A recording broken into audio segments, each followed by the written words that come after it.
Stefon Diggs practices, Sean McDermott clarifies himself, and analysis on other Buffalo Bills news and notes coming out of mandatory OTAs is all coming your way today on Locked On Bills.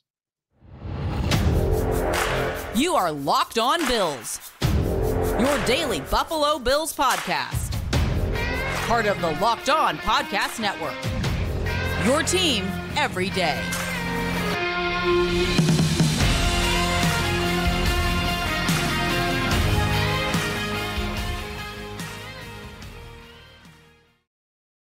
What's up, Bills Mafia? It's Joe Marino, author of Go Bills and Buffalo's Run, also the co-host of the Locked On NFL Scouting podcast, and I'm your host of Locked On Bills. Want to thank you for making Locked On Bills your first listen every day, and a big welcome and shout out to our everydayers. You know who you are. Those of you who never miss a single episode, I appreciate y'all being here very, very much. I'd also like to invite you to subscribe or follow for free on YouTube or wherever you listen to podcasts. We're part of the Locked On Podcast Network, your team every day. Well, folks, since the last time we talked about Stefon Diggs and his absence from day one of mandatory minicamp, a lot has happened.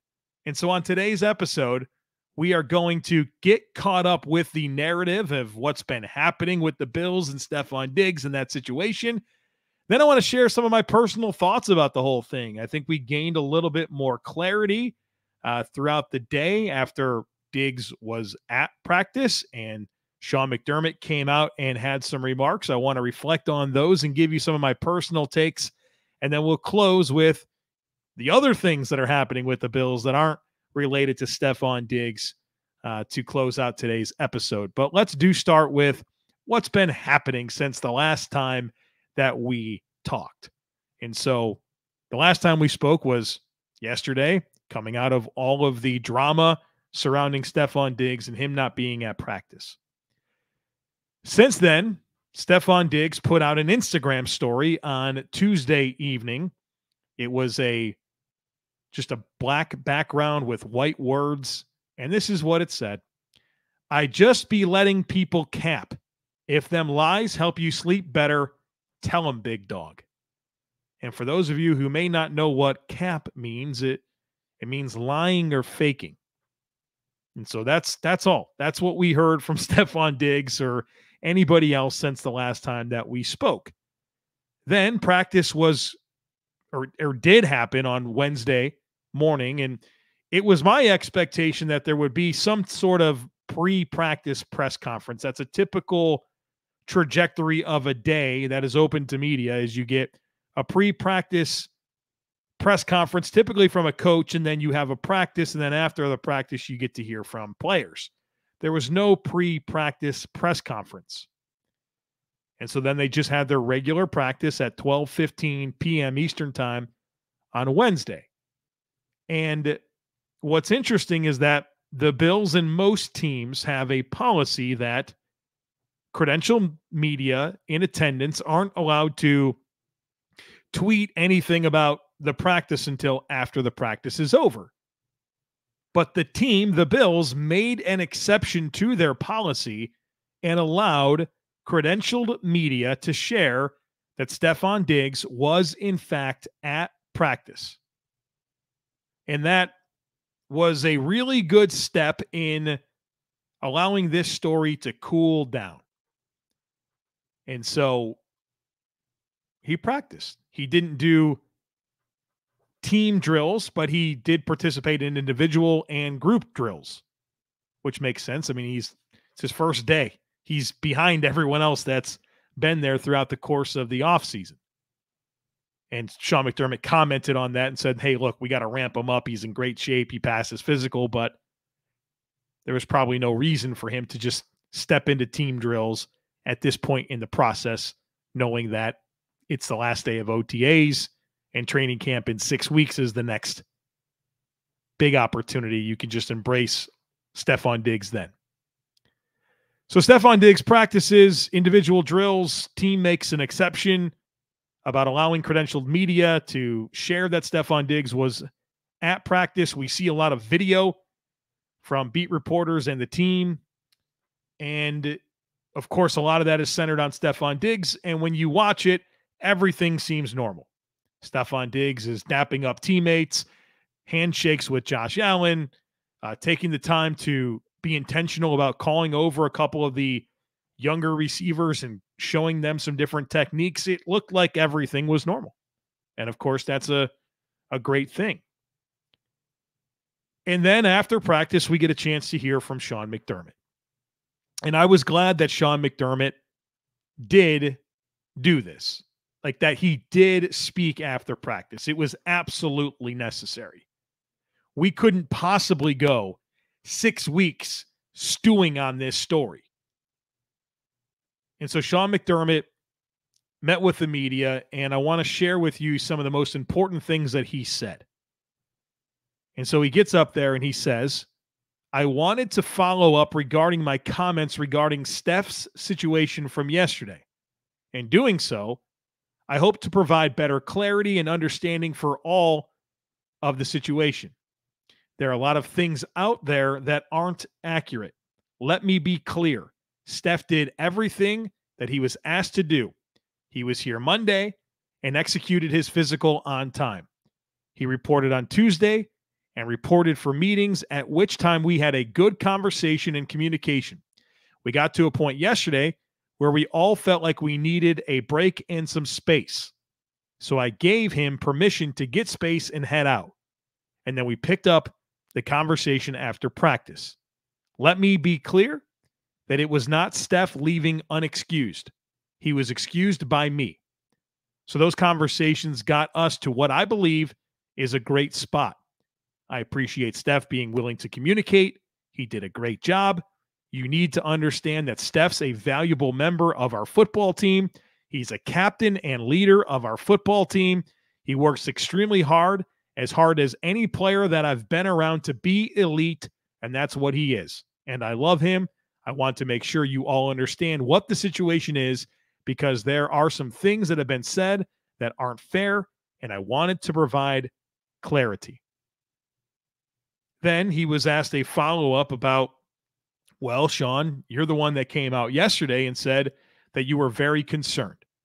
And Sean McDermott's attempt to clarify that, and I'm going to expand on this in the next segment. I have some personal thoughts about these comments.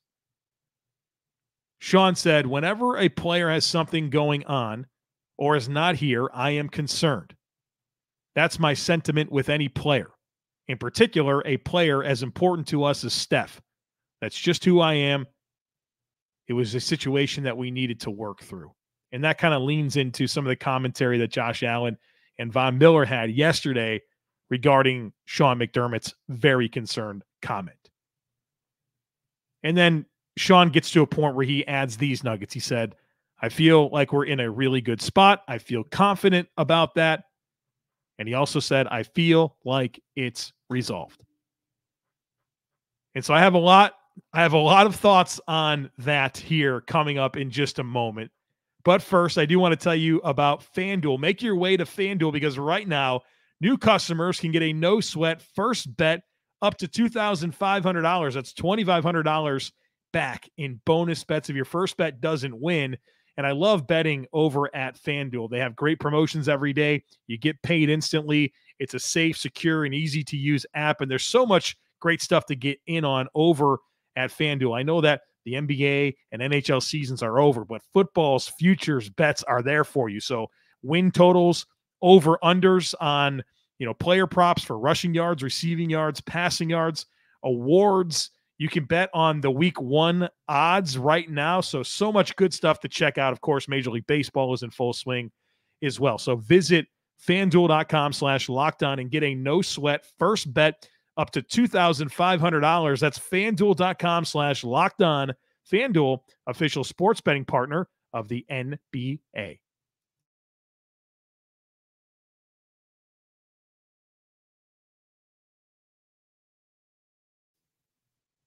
All right, so we've gotten ourselves caught up on the narrative and what's been going on. And of course, I went through the important comments that Sean McDermott made after practice. And again, I'm really happy that he did take the time to to meet with the media and offer some additional commentary. Because you know what? I think a lot of this is Sean McDermott's fault. I'm glad that this appears resolved right now and that we can move on, and I'm prepared to move on. I just need a few minutes right now to share some thoughts. So we're not going to talk about Stefon Diggs for the next 6 weeks.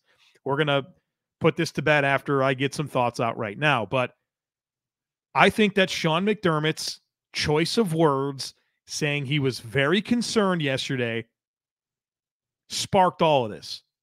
And I talked about this yesterday when we went through it, especially after listening to Josh Allen and Von Miller, where Sean McDermott chose to say he was very concerned. Perhaps a better way to answer that question was something along the lines of, Stefon Diggs and we're having great communication. He was here yesterday, took his physical, passed it. He's in great shape. He has some things he's concerned about. We're talking through that. We gave him some space. He'll be back tomorrow. And we feel really comfortable about the direction that we're on. Something along those lines, right? There's a much better way to handle it than very concerned. And Sean McDermott absolutely backpedaled in his most recent session, the one that I just reviewed. Again, this all was sparked because of that concerned comment. I think he spoke out of frustration. And all of this could have been avoided. I think Stefon Diggs not being at practice yesterday was always going to be a big story. But the magnitude of the story didn't have to be what it was if Sean McDermott chose to answer that question differently than he did. So I do think Sean McDermott gets a lot of blame for how this became such a big story. He had the opportunity right there to control the narrative, and he failed. It's that simple. And I think he all but admitted that today when he came out. I'm appreciative for what he said today, but a better choice of words yesterday and not speaking out of frustration could have put us all in a much better spot.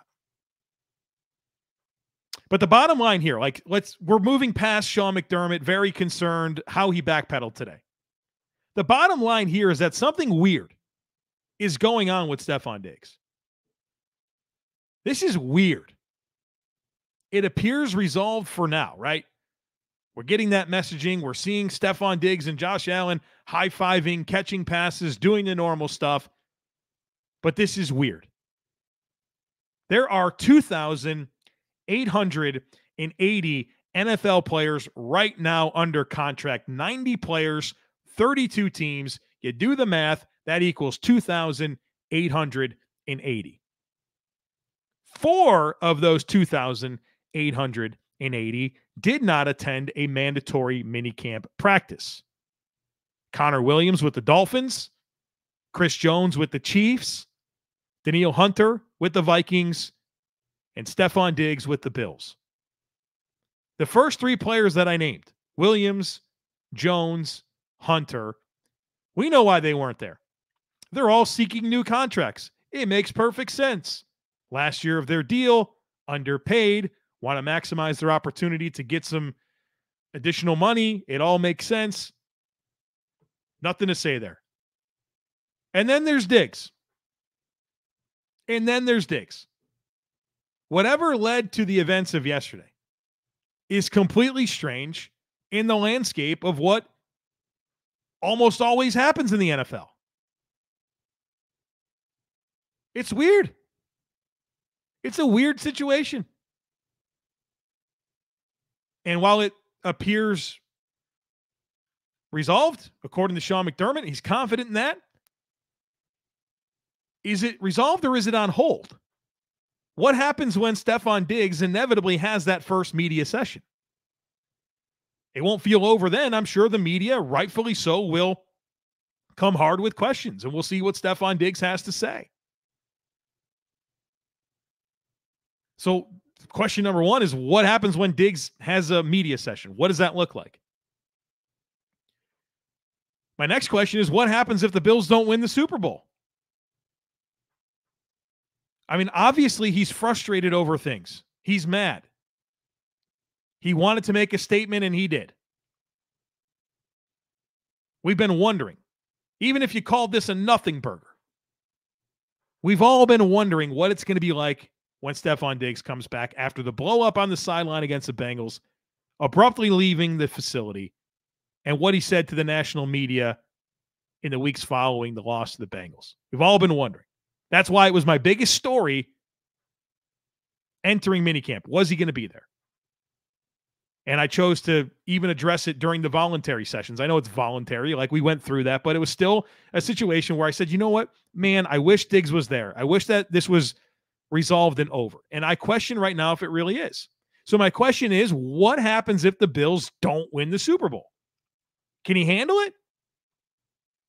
Is he just tired of putting in so much work and not winning the Super Bowl? Only one team gets to win the Super Bowl. You're signed through 2027. The Bills have no reasonable way to get out of your deal this year or next. Did you guys align enough for the cure-all that is winning, right? Josh Allen even said it during his session yesterday. You just got to win. That fixes everything. He said it, and everybody knows that winning is the cure-all. If the Bills don't win the Super Bowl, can Stefon Diggs handle that?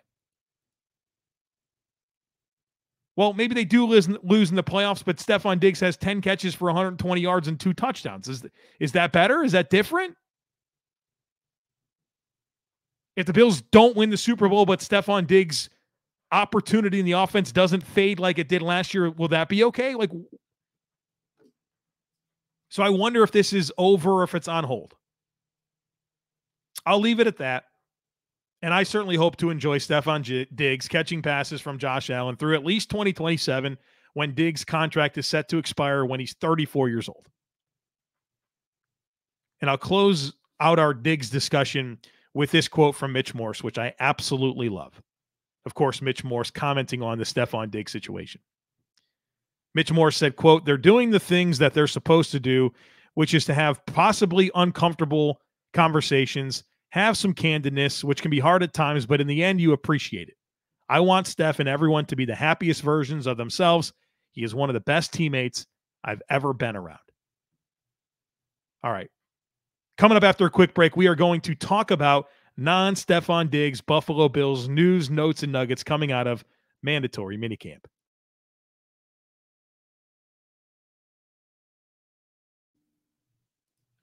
All right.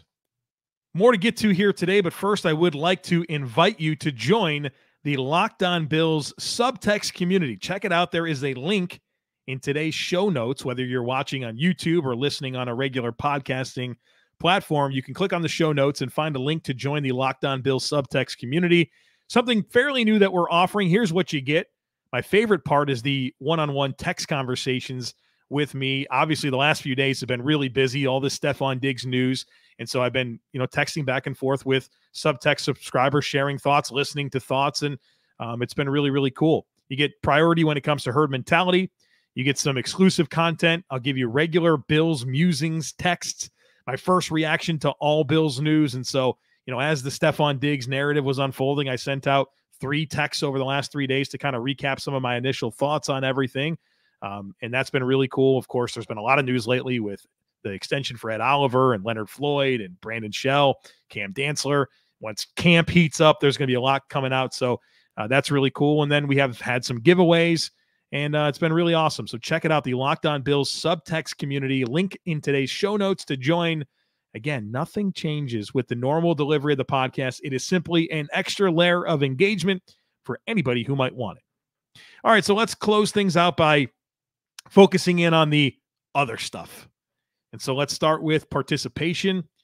Von Miller not participating. We expected that. Jordan Phillips not participating. We expected that.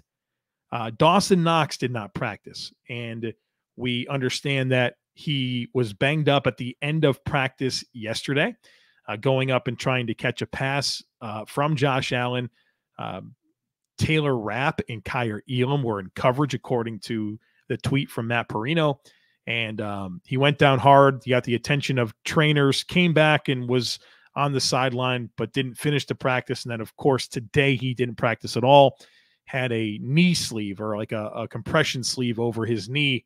It appears to be what's going on there. So he didn't practice it. I don't know how serious it is. It doesn't seem like it's a problem, but something for us to file away as we consider Dawson Knox in training camp.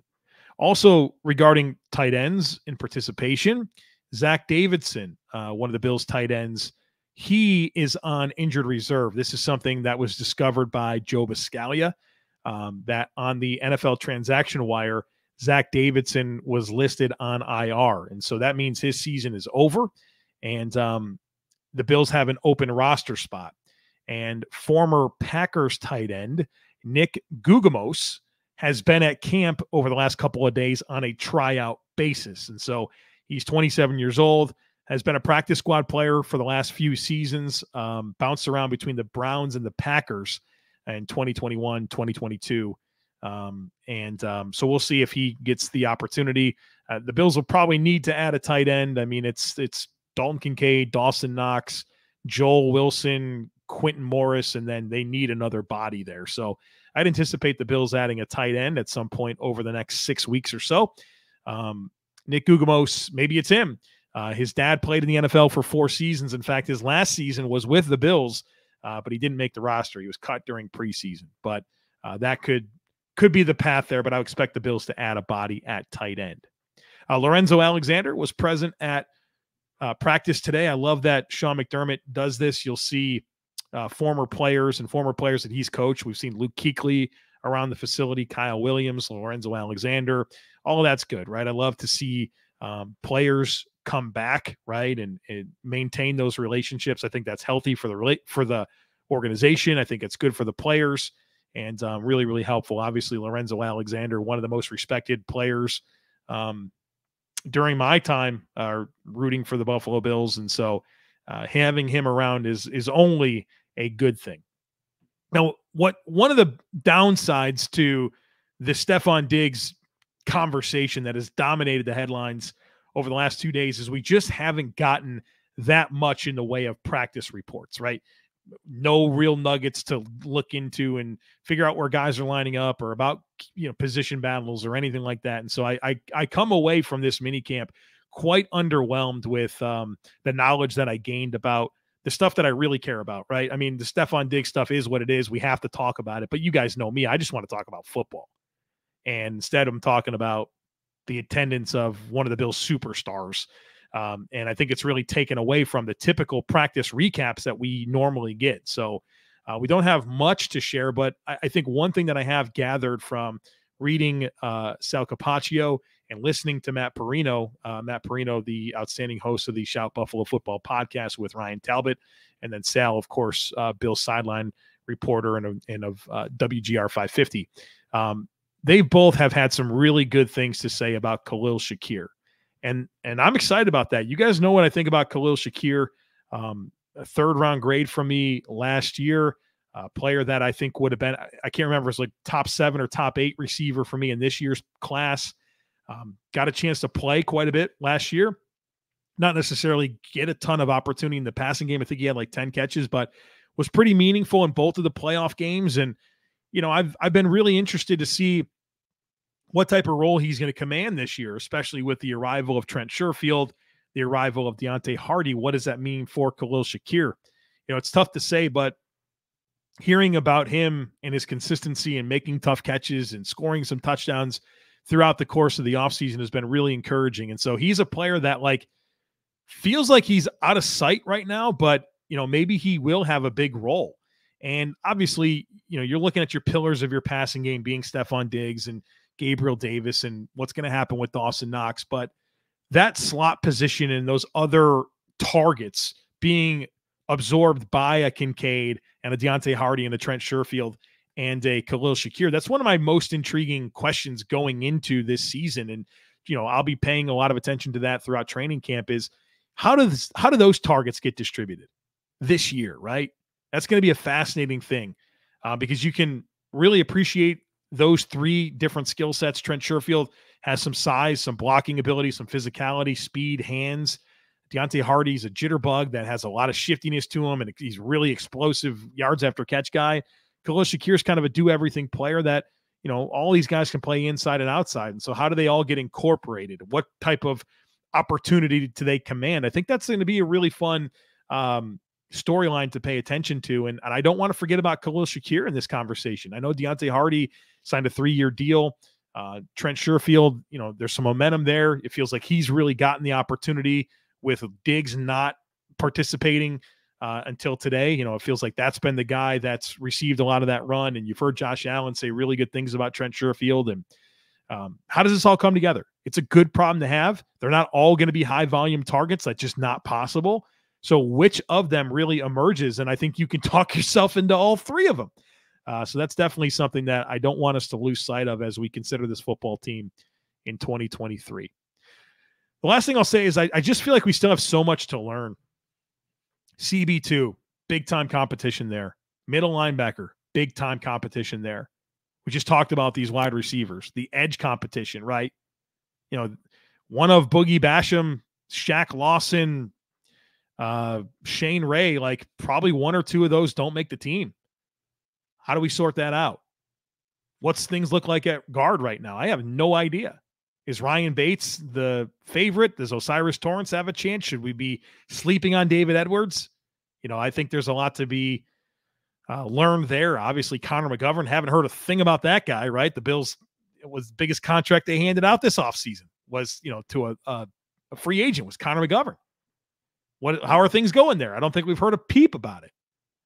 The backfield rotation between James Cook and Damian Harris and Nyheim Hines and Latavius Murray. Like, there is just so much to learn about this football team that I don't feel like I have that much clarity on coming out of the offseason, right? Next up is training camp.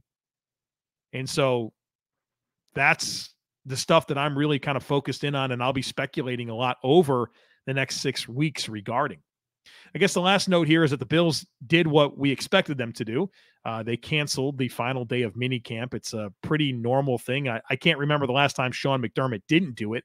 Most teams do cancel their last day of minicamp. Some teams canceled the entire last week. Like, they canceled their minicamp completely. The 49ers did it. The Jets did it. But the Bills also did it. And that inspired a tweet from Adam Schefter to let everybody know that the Bills canceled their final day of minicamp. Pro Football Talk wrote an article about it. It's not news, something we fully expected to happen. But because of the Stefon Diggs narrative, all of a sudden the Bills canceling the last day of minicamp is something that people are talking about. Well, if you pay attention to the league, you know that this is a very, very, very standard practice. It's something I talked about on Monday, that this was going to be the case.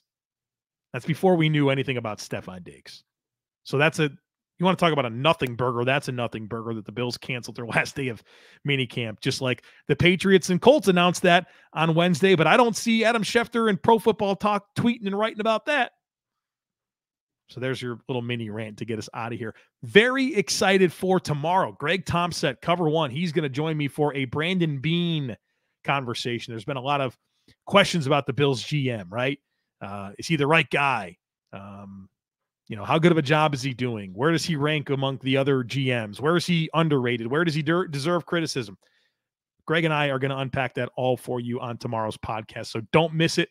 Make sure that you're subscribed. Would love it if you took a second to rate, review, and share the podcast. Have a great rest of your day. Go Bills. And I look forward to catching up with you again tomorrow.